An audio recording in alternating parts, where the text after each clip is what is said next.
Good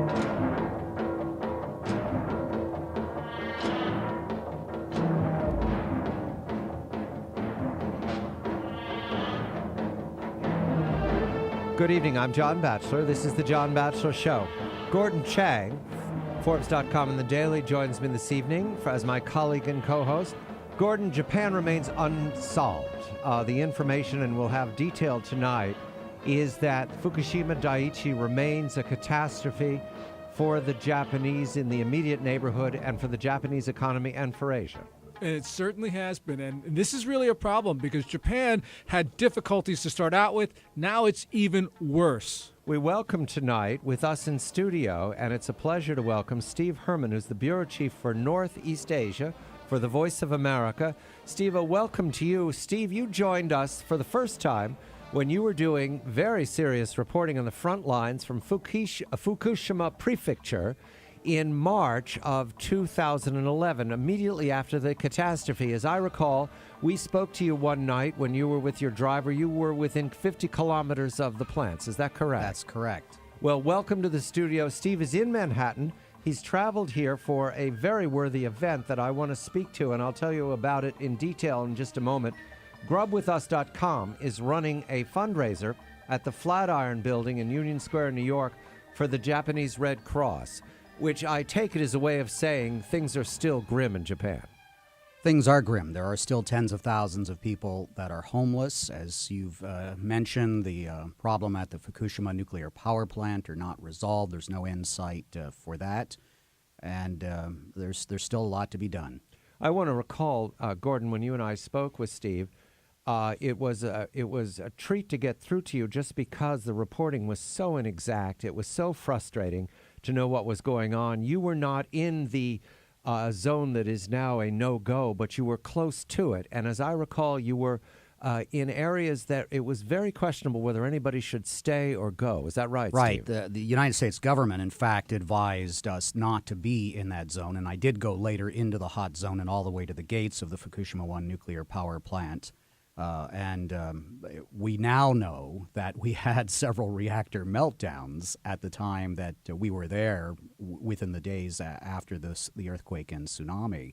So in retrospect, perhaps there was a need for more caution than we took. You know, I actually think that we should get a Geiger counter right now and sort of make sure that you're okay because you're only a couple feet away from me. And, you know, there's your card saying you're okay, right? I have this card from the Fukushima government which says that I was screened on April 13th on site after my second trip into Fukushima Prefecture to the plant, and I was radiation-free. At least but not John, at a dangerous he's glowing. level. Don't you see a little bit suspicious about that card? Let's go back to those days, Steve, because we talked to you that night, and you were calm, but you'd been moving through a landscape. You'd gone north of Fukushima for where the biggest damage was from the tsunami. You were moving through a wilderness landscape. Everything was out of place. The Japanese venerate order. I understand all that. But my memory, and it was so difficult for Gordon and I, we had this sense that we weren't getting the facts, that we were talking to you, and you were in real time, but we were watching the internet, and we were watching the news flow. Gordon had warned me that TEPCO was notorious, that is the word, for not being candid. Gordon also warned me that the Japanese culture held back, was reluctant to share bad news. You knew that at the time. So what was the sense inside? You didn't have good information. How did you learn to trust what we all knew was opaque?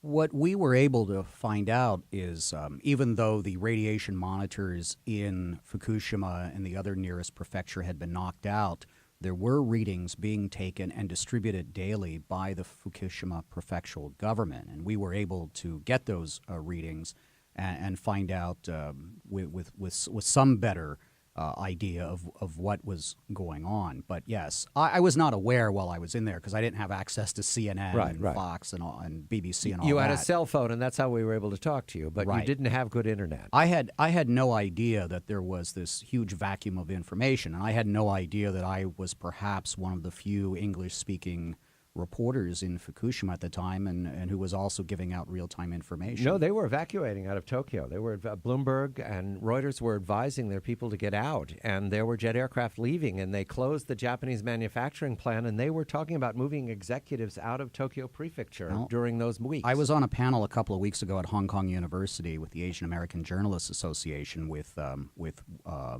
Reuters editor and a Wall Street Journal executive who said that safety was their primary concern, and that's why the decision was made for people to evacuate Tokyo. And I said a lot of those people who fled to Europe got more radiation on the plane going to Europe than they would have gotten if they had stayed in Tokyo. And it was unusual for me to find out later that reporters, instead of going to the scene of the world's biggest story, were actually fleeing it. Still, I want to press the point because I want to learn from real-time catastrophe.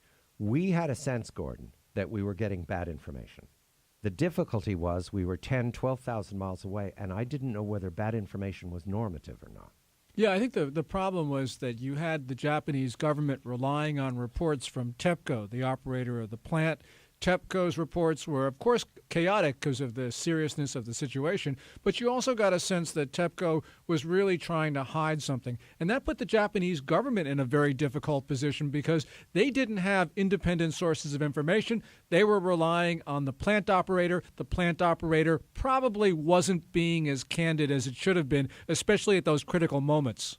We now know that the Japanese government and especially Prime Minister Nato Kan were very frustrated and even angry with TEPCO for the lack of information that was coming out in the early days. And we're going to speak of the engineering today and the problem that remains because the plants are not solved. But, Steve, we all watched that second explosion on television. I remember reporting on the first explosion. You were there during those explosion days. What were you being told about those explosions? What were you being told of the significance of them when you were in there? Can you separate that out from the information you have now? Well, the information that we were getting was quite delayed. Of course, if something was live on television, there was no disputing that something was happening, but we were getting contradictory information about exactly what it was, whether it was based on the color of the smoke, was it steam? There was a lot of speculation, and the Japanese media, especially NHK, which was broadcasting these scenes live, were very hesitant to make any definitive statements about what was going on. And that's the alarm bell that I take from. We could see on television that there was a disturbing lack of clarity about what we were watching. When that second explosion took, we were told there was a hydrogen buildup. This is natural. We expected it. Didn't damage the core. That was nonsense. The core was damaged. All three cores were damaged. That's what they mean by a meltdown. And this word partial meltdown is some kind of soft sell, as if a worse meltdown was possible. So what we know now in a catastrophe, especially when dealing with world-scale catastrophe, where you where you were inside of it, that really, I should remind the audience, don't trust anything. These summary news reports are not trustworthy because they're also dealing with incomplete information. Right. There were some real tough judgment calls. I, early on, had been told by a high-level Japanese government source that there had, in fact, been a meltdown. Right. But I could not confirm that with a second source, and so I did not put that on the air.